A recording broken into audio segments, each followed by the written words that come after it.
खिलाड़ी हो? हाँ जी, हमारी फर्स्ट प्लेस आई है सिविल सर्विसेज में वॉलीबॉल में, लेकिन सरकार हमें फ्रॉड का नाम दे रही है। क्या हम फ्रॉड हैं जो अभी भी हम गेम खेल रहे हैं? हमने इतने बच्चे तैयार किए हैं। कहाँ से गेम खेल के गए थे? हम रांची गए थे अभी। रांची गए? आप भी गए थे मैम? हाँ जी सर, रांची खेल के। कितने खिलाड़ी हो आप? ये भी मैम भी गए थे? आप भी गए? नहीं सर, हम पूरे हरियाणा से एजुकेशन डिपार्टमेंट से हम 2 थे। अच्छा,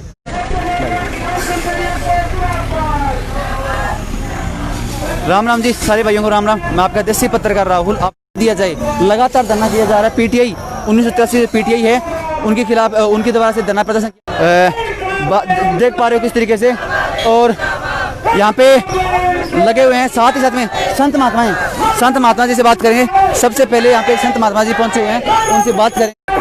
नमस्कार जी, नमस्कार सर। अब जो 1983 की पीटीआई है, उनको क्या प्रॉब्लम आ रही है? सर 1983 पीटीआई 2010 में कांग्रेस सरकार में ज्वाइनिंग हुई थी। हाँ जी।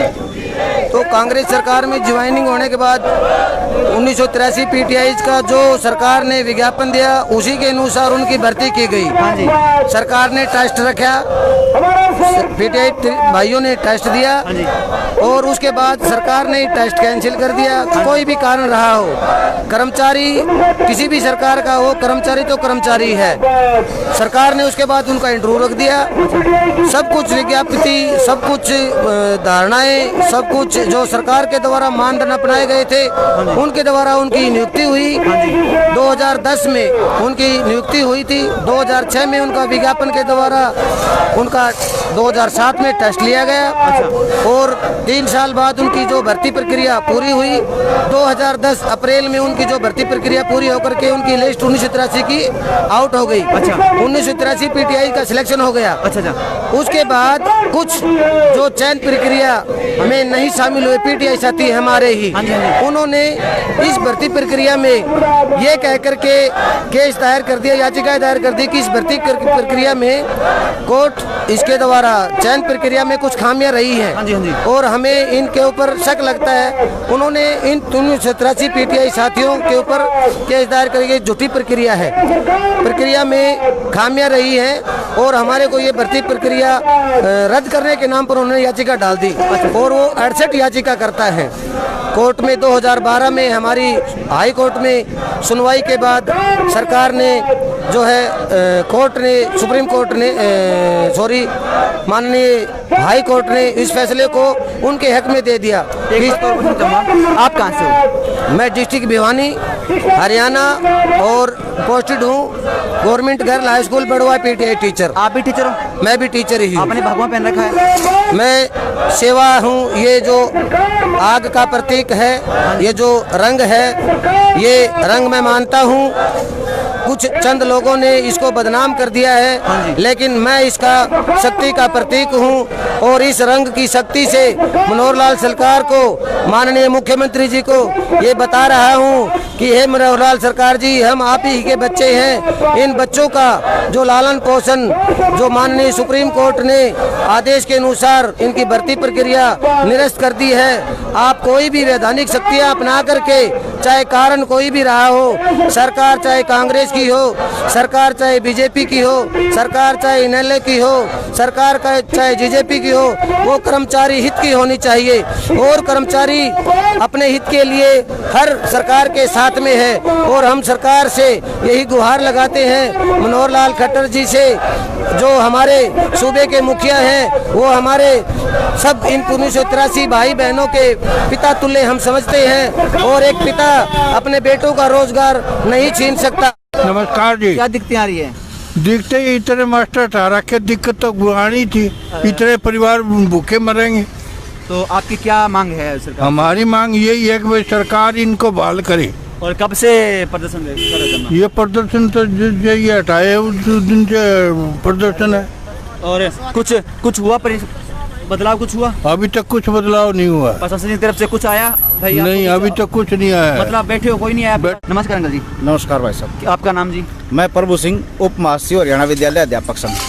आज हम इन पीटीआई के समर्थन में 3 से 5 शिक्षा मंत्री का पुतला दहन का प्रोग्राम करेंगे। 3 से 5? हाँ जी। इस कोरोना महामारी की आड़ में सरकार ने जो ये घृणित कार्य किया है, हाँ जी, कि सबसे पहले तो इसके फैसले में लिखा हुआ है कि कोरोना महामारी के बाद 5 महीने बाद इनकी नियुक्ति का रास्ता साफ किया जाए।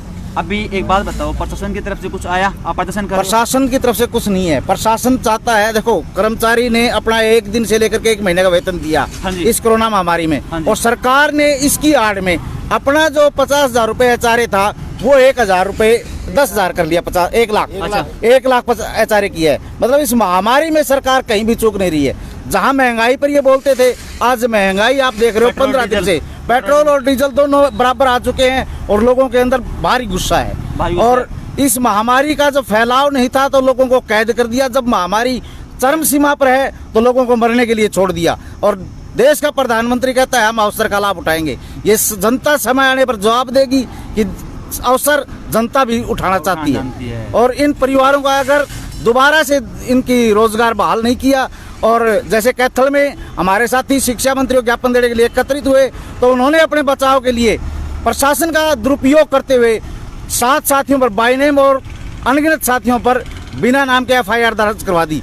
जनता के प्रतिनिधियों का कर्तव्य बनता है कि उनकी बात सुने। मतलब प्रदर्शन करने पर उनके ऊपर कोरोना के अंदर रैली करने पर कोई रोक नहीं है। अच्छा। कर्मचारी बाहर निकलता है तो उसके ऊपर सारी तरह के, जबकि पूरे समय से तमाम कर्मचारी चाहे किसी भी विभाग का सरकारी कर्मचारी ने इस कोरोना महामारी में अपना तन मन धन से साथ दिया है और हर जगह दे भी रहे आज भी। बिल्कुल सर। और दूसरी एक बड़ी दिक्कत ये भी है सरकार को, जब कर्मचारी आंदोलन में आने लगा तो सरकार ने एक फरमान जारी कर दिया, ऐसा तुगलकी फरमान कि स्कूल के अंदर जाके बैठोगे 8 से 2:30, जबकि वहाँ कोई नहीं है, बच्चा भी नहीं है। सोशल डिस्टेंसिंग का फार्मूला ये कहता है कि जितना दूर रहोगे, शिक्षण फ्रॉम होम का फार्मूला था। आज 4 स्कूल, गुरुग्राम का, सोनीपत का, रोहतक का, पूरा स्कूल क्वारंटाइन हो चुके हैं एक व्यक्ति के कारण। समाज के बच्चे भी वहाँ अगर स्कूल खुलता है तो आएंगे, तो वो भी उस महामारी का शिकार होंगे, चाहे किताबें बांटते चाहे राशन बांटते हैं। सही बात है। लेकिन सरकार इन चीजों को दरकिनार करते हुए प्रताड़ित करने पर तुली हुई है, जिसका समय आने पर उनको खामियाजा भुगतना पड़ेगा। वो कहाँ की जो लोग एफआईआर कटी है जिनके ऊपर? वो लोग कैथल के ही हैं सर। अच्छा। हाँ, 6 पीटीआई है हमारे वहाँ पर जो इस सरकार की दुर्दशा के शिकार हैं, और एक साथी उप महासचिव जो अध्यापक संघ का है वहाँ पर उस धरने में। तो ये भी एक बड़ी खबर निकल के आ रही है, जो पीटीआई साथी हैं, जो लोग धरना प्रदर्शन करने के लिए पहुंचे, उनके ऊपर एफआईआर कटा दी गई, किसी के ऊपर बाई नाम कटाई गई है, किसी के ऊपर बगैर नाम कटाई गई है। मतलब बहुत बड़ी समस्या है। अभी अनिल से जानेंगे। नमस्कार जी। नमस्कार जी, मैं आपका नाम? विजय सिंह, जिला अध्यक्ष संघर्ष समिति हिसार। हाँ जी। जो दिक्कतें आ रही है आपको समाधान दिखाई दे रहा है? अभी तक हरियाणा सरकार का जो रवैया है वो हमारे खिलाफ है, विरोध में है। हाँ जी।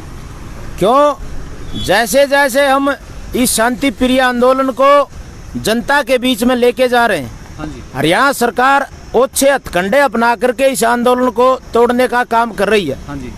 बिना वजह शांति प्रिय प्रदर्शन कैथल में था, शांति प्रिय प्रदर्शन उचाना के अंदर था, हाँ जी, गुड़गांव के अंदर था, और पूरे प्रदेश में शांति प्रिय आंदोलन चल रहा है। तो सरकार बहका करके हमारे साथियों के खिलाफ मुकदमे दर्ज कर रही है और जनता को ये बता रही है कि भाई ये लोग जो है ना उपद्रव कर रहे हैं। हम इस प्रकार का पूरे प्रदेश में कहीं भी सरकार के जहां तंत्र की बात है उसके अंदर व्यवधान नहीं डाल रहे। हम शांति प्रिय आंदोलन कर रहे हैं और जब तक इस आंदोलन को चलाएंगे, जब तक हमारी मांग जो है पूरी नहीं होगी, 1983 जो हमारे साथी हैं वो बहाल नहीं होंगे।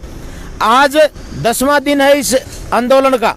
12 जून को 1 दिवसीय कार्यक्रम था पूरे हरियाणा प्रदेश में ब्लॉक स्तर पे, ब्लॉक स्तर से लेकर के उसके बाद हम 15 जून से लगातार कंटिन्यू पूरे प्रदेश में राज्य जो जिला के हेडक्वार्टर हैं उनके ऊपर प्रदर्शन कर रहे हैं।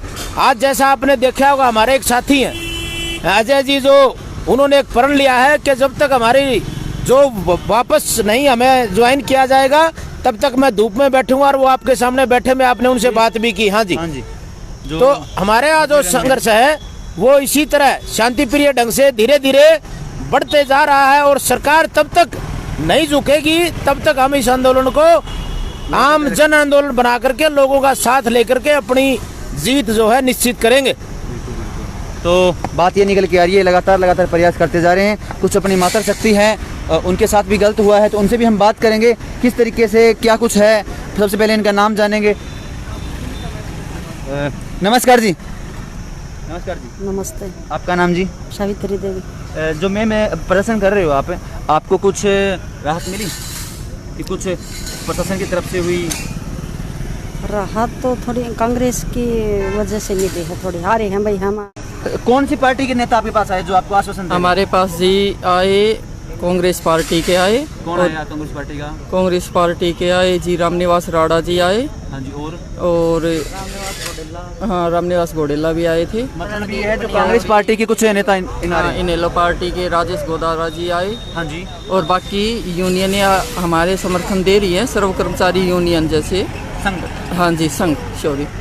और ये जैसे रोडवेज की यूनियन होगी और काफ़ी यूनियन आई है, और गाँवों से सरपंच भी आ रहे हैं हमारे पास समर्थन देने के लिए। आपको कांग्रेस पार्टी की तरफ और जजपी की तरफ से पूरा समर्थन मिल रहा है? बहुजन समाज पार्टी से भी आए हैं जी हमारे पास। और बीजेपी की तरफ से? बीजेपी की तरफ से कोई नहीं आया हम ही, बल्कि बीजेपी के हर, हाँ, इनेलो से तो आलिए राजेश गोदारा जी। हाँ जी। कांग्रेस से आलिए? जेजेपी से कोई नहीं आया हमारे पास। नहीं, इनेलो से आ गया? इनेलो से आ गया, बहुजन समाज पार्टी से आ गए, कांग्रेस से आए हैं। जेजेपी के तो दरवाजे पे हम ही गए हैं। अच्छा। कि हमारी गलती न होते हुई सरकार हमें दोषी क्यों, हमें भाई हमारी रोजगार क्यों छीन रही है? बिल्कुल ठीक है। तो अभी आपकी क्या मांगे? आपको कुछ मतलब कांग्रेस पार्टी की और इन जो एक दो पार्टी ये हमारे समर्थन दे रहे हैं। और अगर सरकार ने हमारी मांगे नहीं मानी तो हम बहुत बड़ा जन आंदोलन करेंगे, और हम अपना रोजगार वापस छीन के ही रहेंगे सरकार से। हम अपना हक लेकर ही जाएंगे। और खाने पीने की व्यवस्था वगैरह नहीं, कोई नहीं है जी। पानी पीनी नहीं, कोई भी कुछ नहीं है। मतलब खाने पीने की व्यवस्था आप खुद ही करते हो? हाँ जी। मतलब आपके खुद के पैसों से 10 दिन हो गए आपको यहाँ पे लगातार? हाँ, हम अपने पैसे से, हम अपने पैसे से। 24 घंटे करते हो? हाँ नहीं जी, तो सुबह 9 से 5। सुबह 9 से 5 मतलब घर चले जाते हो बीच में? हाँ जी। तो मतलब ये है 9 से 5 कंटिन्यू चल रहा है। 9 से 5 कंटिन्यू 10 दिन हो गए? हाँ जी, बोलिए। नमस्कार आपका नाम? जी, मेरा नाम मंजू है। आप कहाँ से हो जी? इसार से। हिसार से, लोकल हिसार से। तो आपसे जानना चाहेंगे जो प्रशासन है उनकी तरफ से आपको राहत मिली? नहीं, अभी कोई राहत नहीं मिली है। कोई पार्टी की तरफ से सपोर्ट? पार्टी विपक्षी पार्टी से मिली है, लेकिन बीजेपी या जेजेपी से कोई राहत नहीं मिली। सरकार की तरफ से आपको कोई भी राहत नहीं मिली है। क्या कॉमनवेल्थ गेम क्या? ये जो मैडम हैं पीटीआई के पद पर जो कार्यरत थे, हाँ जी, जो कि अब सरकार ने अपने जिस हिसाब से उन्होंने निकाला है सरकार ने, काफी मतलब गलत रहा है। अंतर्राष्ट्रीय प्लेयर हैं ये जूडो के। जूडो के हाँ, प्लेयर हैं अंतर्राष्ट्रीय? जी, अंतर्राष्ट्रीय प्लेयर हैं, और काफी बच्चे जो हैं इन्होंने तैयार किए हैं ग्राउंड पे जाके। और आज भी जो सर्विसेज जो हरियाणा प्रदेश के कर्मचारियों के जो टूर्नामेंट होते हैं, उन्होंने सर्विसेज में भी पार्टिसिपेट किया है। कॉमनवेल्थ? हाँ, कॉमनवेल्थ गेम। तो आप उनसे बात कीजिए इस बारे में। ये भी एक बहुत बड़ी बात है। मुद्दा चेंज होता जा रहा है। जो पीटीआई टीचर होते हैं वो बच्चों को खिलाने का काम करते हैं, और ये गेम में बहुत बढ़िया गेम खेलते हैं। एक खिलाड़ी है, एक स्पोर्ट्स कोटे से भर्ती हैं, सर बता रहे हैं जैसे स्पोर्ट्स कोटे से भर्ती हैं, और लगातार इन्होंने बहुत बच्चों को तैयार भी किया है। मगर आज इनके सामने ऐसी दुविधा आई है कि इनको यहाँ पे धरने में बैठना पड़ रहा है। तो मैम से एक बार पूछेंगे कितने बच्चों को तैयार किया? अपने बारे में मत बताओ कुछ, मगर मैम ये बताइए कितने बच्चों? नहीं सर, मैं नहीं बोलूँगी। मैडम बोलेंगे, तैयार नहीं है, इनसे पूछेंगे। नमस्कार जी। नमस्कार सर। आपका नाम जी? सर मेरा नाम कविता है, ये सोमलता है। अभी हम सिविल सर्विसेज के गेम खेल के आए हैं, और हमारी आप एक खिलाड़ी हो? हाँ जी, हमारी फर्स्ट प्लेस आई है सिविल सर्विसेज में वॉलीबॉल में। लेकिन सरकार हमें फ्रॉड का नाम दे रही है। क्या हम फ्रॉड हैं जो अभी भी हम गेम खेल रहे हैं? हमने इतने बच्चे तैयार किए हैं। कहाँ से गेम खेल के आए? हम रांची गए थे अभी। रांची गए थे? आप भी गए थे मैम? हाँ जी सर, रांची खेल के। कितने खिलाड़ी हो आप? ये भी मैम भी गए थे? आप भी गए? नहीं सर, हम पूरे हरियाणा से एजुकेशन डिपार्टमेंट से हम 2 थे। अच्छा, और मैम ने क्या खेल रखा है वैसे? सर ये रेसलिंग के प्लेयर हैं। अच्छा, कुश्ती के खिलाड़ी हैं? हाँ जी। और आप मैम वॉलीबॉल? मेडल कौन से लिए मैडम? कॉमनवेल्थ में है सिल्वर मेडल और ब्रॉन्ज मेडल। और आपका मैम? हमारा गोल्ड आया है सर नेशनल में। और आपका मैम? इनका भी गोल्ड है। और इतने बड़ी बात, महिला होकर इतनी बढ़िया गेम खेले, रेसलिंग में खेले, मगर आज बात ऐसी निकल के आ रही है कि इनको प्रदर्शन में बैठना पड़ रहा है अपनी जॉब के लिए, अपने हक के लिए। बहुत बड़ी बात है। अपने देश का नाम खिलाड़ी ऊपर करता है। मगर आज मैं सरकार से दरख्वास्त करता हूँ, खट्टर साहब से दरख्वास्त करता हूँ, जल्दी से जल्दी इनको अपनी ड्यूटी पे वापस लिया जाए। क्योंकि एक खिलाड़ी, आपको पता है जब खिलाड़ी खेल के आता है, ओलंपिक में मेडल लेकर आता है तो उसका बहुत नाम होता है। मगर आज ये जो खिलाड़ी हैं, इन्होंने अभी खेल के आए हैं, ये वॉलीबॉल में गोल्ड मेडल है इनका। तो मैं यही कहना चाहूँगा, खिलाड़ी भी यहाँ पे बैठे हैं तो मतलब गलत बात है। जो अपनी सरकार है उनसे मैं एक अपील करता हूं, दरखास्त करता हूं, हाथ जोड़ के विनती करता हूं कि इनको जल्दी से जल्दी इनका समाधान किया जाए और उनका जो कुछ भी है जल्दी जल्दी इनको ड्यूटी लिया जाए। आज के लिए बस इतना ही। जय हिंद, जय भारत, जय हरियाणा। मैं आपका देसी पत्रकार राहुल, आप सभी का बहुत बहुत धन्यवाद।